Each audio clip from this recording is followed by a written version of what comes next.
Assessment feedback is intended to help you develop and enhance your skills in key areas of academic writing and research. In this video, we'll look at ways to engage actively with assessment feedback to help you find ways of making your feedback work for you, rather than being something which is just there to deliver your mark. The video is split into three main sections. In the first part, we'll look at the purpose of assessment feedback. In the second part, we'll dig a bit deeper into how to translate your feedback and use it to identify your strengths and weaknesses. The final part will show you how to turn your feedback into concrete, practical steps that you can take and show you how to create a personalized checklist of actions for using feedback constructively in your future assignments. As mentioned earlier, assessment feedback isn't just there to deliver your mark. So what else is it for? Why do we even have written feedback in addition to marks?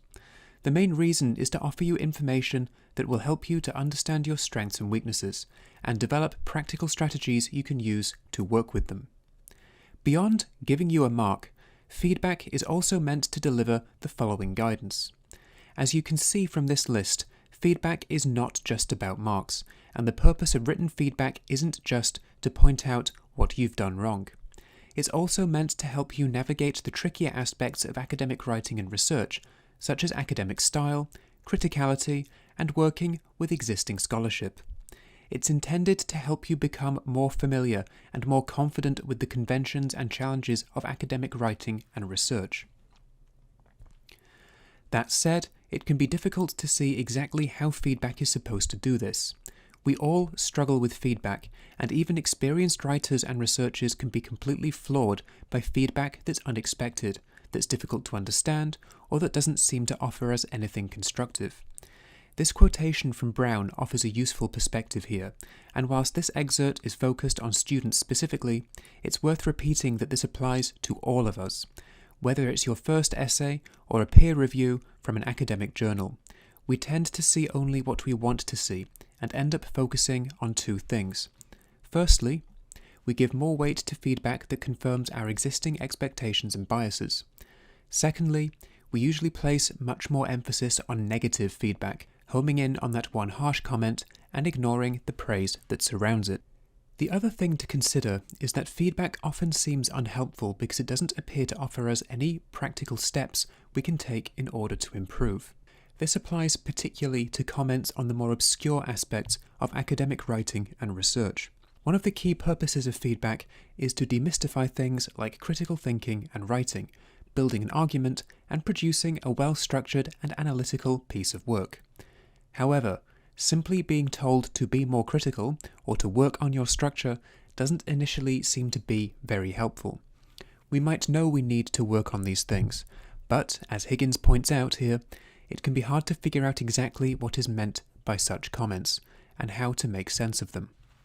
It's important to remember that actually reading through the feedback is just the first step in a longer process. It's also important to emphasize again that we need to think carefully about what the feedback is really saying, instead of focusing on what we want to hear or dismissing anything we don't want to hear. However, this can be challenging. So how can we start to make sense of the feedback we receive? This section will look at how to translate your feedback into something that you can then use to make a practical checklist of next steps. The following two slides will help you break down your feedback into something comprehensible by identifying and categorizing the types of comments you're likely to receive. Once you know a bit more about what to look for in your feedback, it's much easier to break it down into manageable sections and identify what you're good at and what you might need to do some more work on. According to the Higher Education Academy's Feedback Toolkit for Tutors, on which the following two slides are based, feedback should contain the following types of comment. The first type of comment you're likely to find is an assessment of subject knowledge and how well you've grasped the actual content of the assessment. Examples include references to your factual knowledge, omission and selection of important information, and your understanding of key concepts. Secondly, there will be comments relating to your academic skills. Examples include references to your structure, use of evidence, referencing, style, and communication, as well as critical thinking skills. The third type of comment encourages you to expand and develop your subject knowledge. Examples include anything that mentions further reading, lecture and seminar topics, specific resources, further study, and dialogue with tutors or researchers. Motivational and demotivational comments are usually easy to spot. These are intended to help you do more of what you should be doing and do less of what ought to be avoided. These comments can give you important and useful information about your strengths and weaknesses. They will also tell you how the marker is justifying what mark they've given you, and what you might do in the future to change that mark. This can be particularly useful if you're consistently stuck in a particular grade boundary and you want to know what you could have done for those few extra marks that would push you into the grade boundary above the one you're currently at. Finally, there should be comments which summarize your overall performance. These will include summing up statements and use phrases like in general or overall.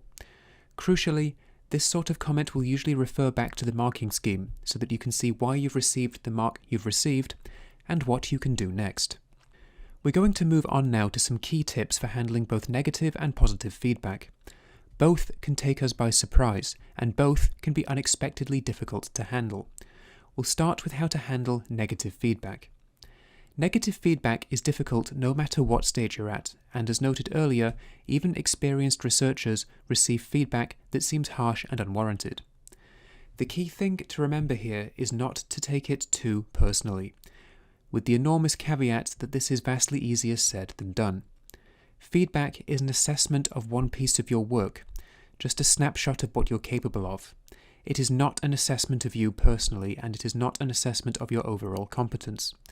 Try to be objective about what the feedback says, and to take a neutral, dispassionate approach to any weaknesses and what you might do if you think you need to improve something. Surprisingly, positive feedback can also be difficult to handle. It's easy to persuade ourselves that a good mark is just a fluke, or that it was somehow undeserved. Or we might just skip the written feedback altogether because we're happy with the mark. Occasionally, positive feedback may just be completely baffling. We've all at some point handed in work that we were convinced was a total disaster and be genuinely astonished to find that it actually did well. The challenging thing about feedback, whether positive or negative, is that we often have to confront a significant disparity between expectation and results. To make this process more productive, here are some self-assessment and evaluation questions to work through. As noted on slide 4, a key purpose of assessment feedback is to promote reflection on and your awareness of the learning process. Taking some time to reflect, even if you're happy with your feedback, will ultimately make the assessment process smoother and more constructive in the future. This leads us into the final section, where we'll look at what you can actually do with your feedback after you've read and absorbed it. Hopefully by now you have a slightly better understanding of how to approach your feedback and what feedback is really for. Once you have a clearer idea of what your feedback suggests you need to work on, you can create a personalized checklist of practical actions to take. This section will show you how to do this, taking an example of a commonly encountered comment in assessment feedback and using it to model a series of focused, concrete steps you can take to refine your future work. Let's imagine that one of the things you've identified in your feedback as something to work on is that common instruction to be more critical and less descriptive. Using what we've covered on the previous slides, how could you use this to create a list of concrete, practical steps to improve your academic writing? There are 3 types of steps you can take. Firstly, there are things you can do in your own study time. Secondly, you can look into finding resources to guide you. And thirdly, you can investigate who to ask for help and how to contact them. In this section, we'll go through these steps one by one, using the example of things you could do if your feedback asks you to be more critical. Firstly, we'll look at things you can do in your own time. If you've been told that you need to be more critical and descriptive, here are some examples of what you could do to address this. For instance, when you are taking notes, highlight specific examples of where you can be critical, then try to ensure when you're writing notes that you're engaging with the subject rather than just copying segments of text. You might try to make a clear list of positive and negative things you can say about a source or a topic before you start writing the actual assignment. You could also try summarizing an overall argument in one sentence, instead of describing what the author is doing. You could also try summarizing your own overall argument in one sentence. This can be a helpful way of making sure that you address an assignment question consistently, and you avoid filling your assignment with unnecessary descriptive waffle. The second type of action involves getting help from external sources that you can access in order to develop and enhance your work.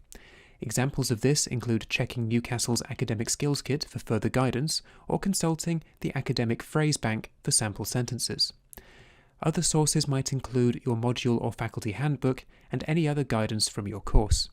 A slightly more proactive way of approaching this might also be to read your own sources more closely and identify specific words, phrases, and sentences that other authors use to build their argument, to analyze evidence, or to critique other researchers. If you're not sure how to find the Academic Skills Kit, here is a QR code and a link. Here you'll find guidance on various academic skills and assessment formats. The third type of step involves reaching out to other people who are available to help you. Firstly, you are absolutely allowed to discuss feedback with your tutors. Assessment feedback should be a dialogue, not a lecture. So if you have questions relating specifically to your subject, do not be shy about asking them for more information. You can also come to see us in the Academic Skills team or our colleagues in the Writing Development Centre. Both these teams exist to make sure your assessed work offers the best possible representation of your skills and ideas, and we'd love to hear from you. Here's how to contact us.